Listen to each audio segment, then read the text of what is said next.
आप सभी को मेरा नमस्कार। तो दोस्तों, आज मैं आपके लिए इस वीडियो में नाग पंचमी की कहानी लेकर आई हूँ। प्राचीन काल में एक सेठ जी के 7 पुत्र थे। सातों का विवाह हो चुका था। सबसे छोटे पुत्र की पत्नी श्रेष्ठ चरित्र की विदुषी और सुशील थी, परंतु उसके कोई भाई नहीं था। एक दिन बड़ी बहू ने घर लीपने को पीली मिट्टी लाने के लिए सभी बहुओं को साथ चलने को कहा, तो सभी धलिया और खुरपी लेकर मिट्टी खोदने लगी। तभी वहाँ एक सर्प निकला, जिसे बड़ी बहू खुरपी से मारने लगी। यह देखकर छोटी बहू ने उसे रोकते हुए कहा, मत मारो इसे, यह बेचारा निरपराध है। यह सुनकर बड़ी बहू ने उसे नहीं मारा। तब सर्प एक ओर जा बैठा। तब छोटी बहू ने उससे कहा, हम अभी लौटकर आते हैं, तुम यहाँ से कहीं मत जाना।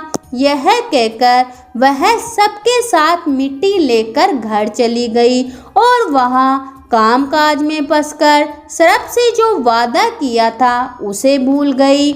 उसे दूसरे दिन वह बात याद आई, तो सबको साथ लेकर वहां पहुंची और सर्प को उस स्थान पर बैठा देखकर बोली कि सर्प भैया नमस्कार। सांप ने कहा, तो भैया कह चुकी है इसलिए तुझे छोड़ देता हूँ, नहीं तो झूठी बात कहने के कारण तुझे अभी डस लेता।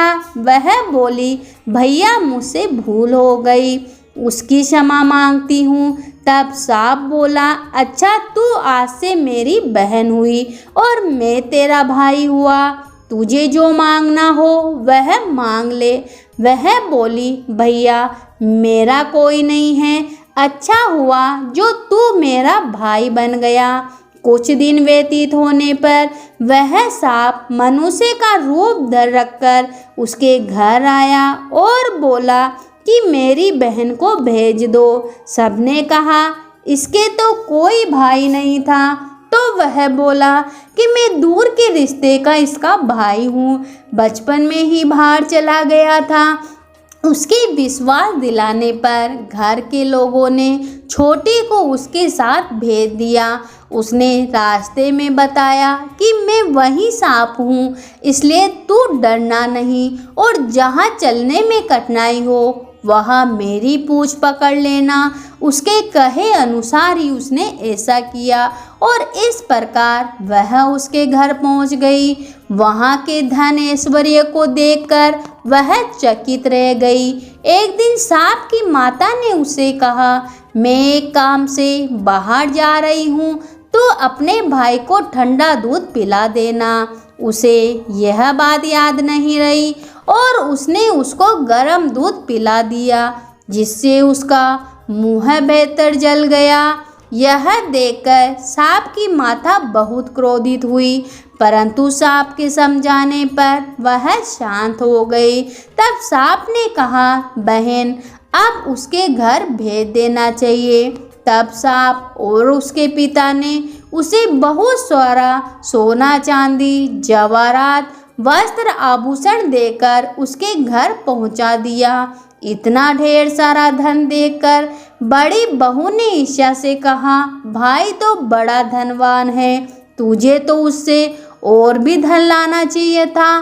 सांप ने यह वचन सुना तो सभी वस्तुएं सोने की लाकर रख दी। यह देखकर बड़ी बहू ने कहा, इन्हें तो झाड़ने की झाड़ू भी सोने की होनी चाहिए। तब सांप ने झाड़ू भी सोने की लाकर रख दी। सांप ने छोटी बहू को हीरे मणियों का एक अद्भुत हार दिया था। उसकी प्रशंसा उस देश की रानी ने भी सुनी और वह राजा से बोली कि सेठ की छोटी बहू का हार यहाँ आना चाहिए। राजा ने मंत्री को हुक्म दिया कि उससे वह हार लेकर शीघ्र ही उपस्थित हो। मंत्री ने सेठ जी को जाकर कहा कि महारानी छोटी बहू का हार पहनेगी, वह उसे लेकर मुझे दे दो। सेठ जी ने डर के कारण छोटी बहू से हार मंगवा कर दे दिया। छोटी बहू को यह बात बुरी लगी। उसने अपने भाई को याद किया और आने पर प्रार्थना की कि भैया, रानी ने मेरा हार छीन लिया, तुम कुछ ऐसा करो कि जब वह हार उसके गले में रहे तब तक के लिए सांप बन जाए, और जब वह मुझे लौटा दे तब हीरो और मणियों का हो जाए। सांप ने ऐसा ही किया। जैसे ही रानी ने हार पहना वैसे ही वह सांप बन गया। यह देखकर रानी चीख पड़ी और रोने लगी। यह देखकर राजा ने सेठ के पास खबर भेजी कि छोटी बहू को तुरंत भेजो। सेठ जी डर गए। राजा न जाने क्या करेगा। वे छोटी बहू को साथ लेकर उपस्थित हुए।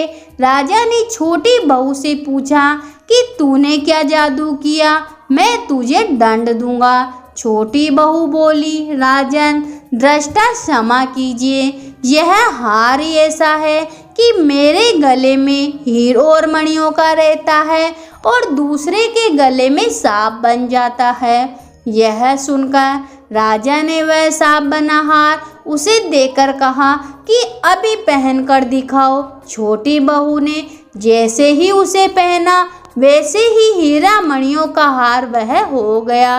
अब यह देखकर राजा को उसकी बात का विश्वास हो गया।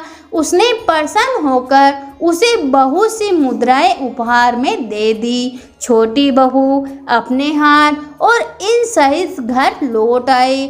उसके धन को देखकर बड़ी बहू ने ईर्ष्या के कारण उसे के पति को सिखाया कि छोटी बहू के पास कहीं से धन आया है। यह सुनकर उसके पति ने अपनी पत्नी को बुलाकर कहा कि ठीक ठीक बताओ, यह धन तुम्हें कौन देता है।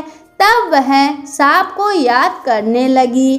तब उसी समय सांप प्रकट होकर कहा, यदि मेरी धर्म बहन के आचरण पर संदेह प्रकट करेगा तो मैं तुझे अभी डस लूँगा।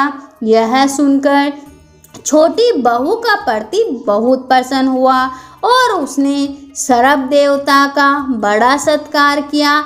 उसी दिन नाग पंचमी का त्यौहार बड़ी धूमधाम से मनाया जाता है और स्त्रियां सर्प को भाई मानकर उसकी पूजा करती है।